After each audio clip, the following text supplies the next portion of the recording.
A pronoun is a word that takes the place of a noun, another pronoun, or a group of words acting as a noun.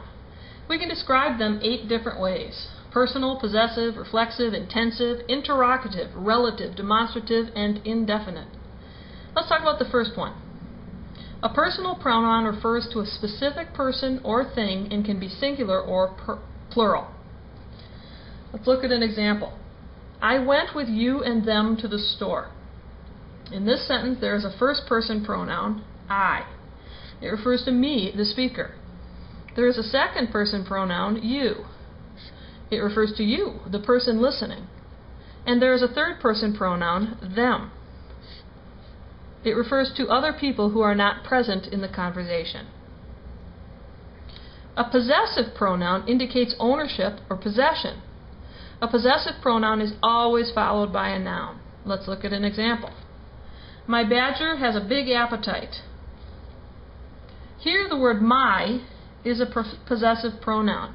It tells the reader that the badger belongs to me. Your sister is in her car. Here, your is a pronoun which tells the reader that the sister belongs to the speaker. Also, the word her suggests that the car belongs to the sister. A reflexive pronoun points back at a noun or another pronoun and lets the reader know that the same person is involved.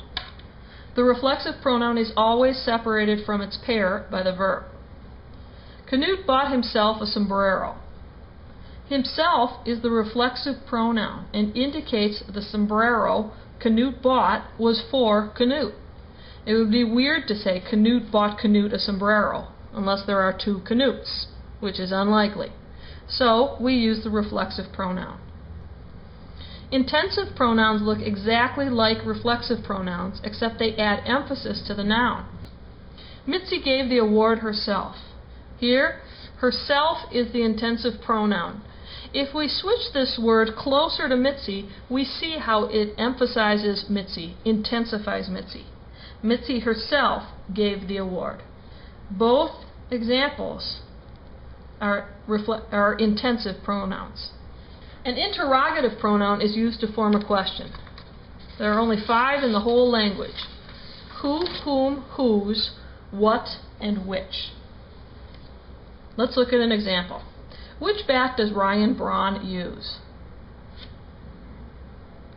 Which is the interrogative pronoun here. It's the first word in a sentence that we call a question.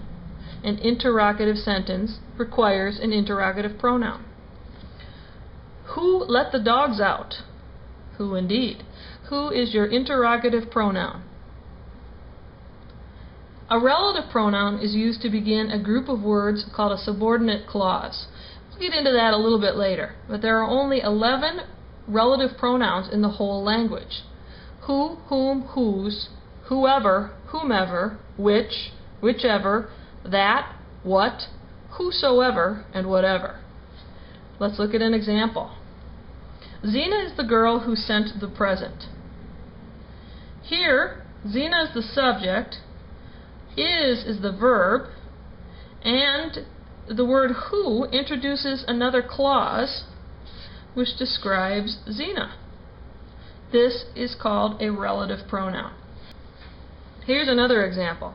Alaska, which has a very small population, is the biggest state in the Union. The main clause here is Alaska is the biggest state in the Union. But we've got this extra subordinate clause here, which is introduced by the relative pronoun. Finally, the man bought whatever was on sale. Here we have the relative pronoun whatever introducing this clause, whatever was on sale. A demonstrative pronoun points out specific persons, places, things, or ideas. There are only 4 in the language: this, these, that, and those. Let's look at some examples.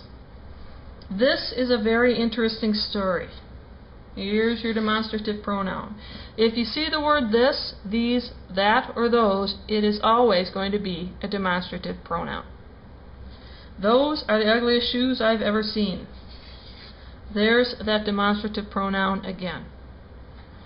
In both of these cases, these pronouns are functioning as the subject of our sentences. Finally, an indefinite pronoun refers to a person, place, thing, or idea in a more general area. There's a long list of these, but here are a few. Any, each, everybody, most, no one, several, and something. Let's look at an example. Somebody built the Great Wall of China. If we had said Bill built the Great Wall of China, it would be obvious that Bill is the subject of this sentence. Just because it's an indefinite pronoun shouldn't confuse you. Most of the kittens played with the yarn. Here your indefinite pronoun is most. It's a non-specific number. We don't know exactly how many kittens, but we do know that most of them. Few could handle a bat like Ted Williams. Here we have our verb, could handle, and we need a subject. In this case, it is the word few, which is an indefinite pronoun, functioning as the subject of your sentence.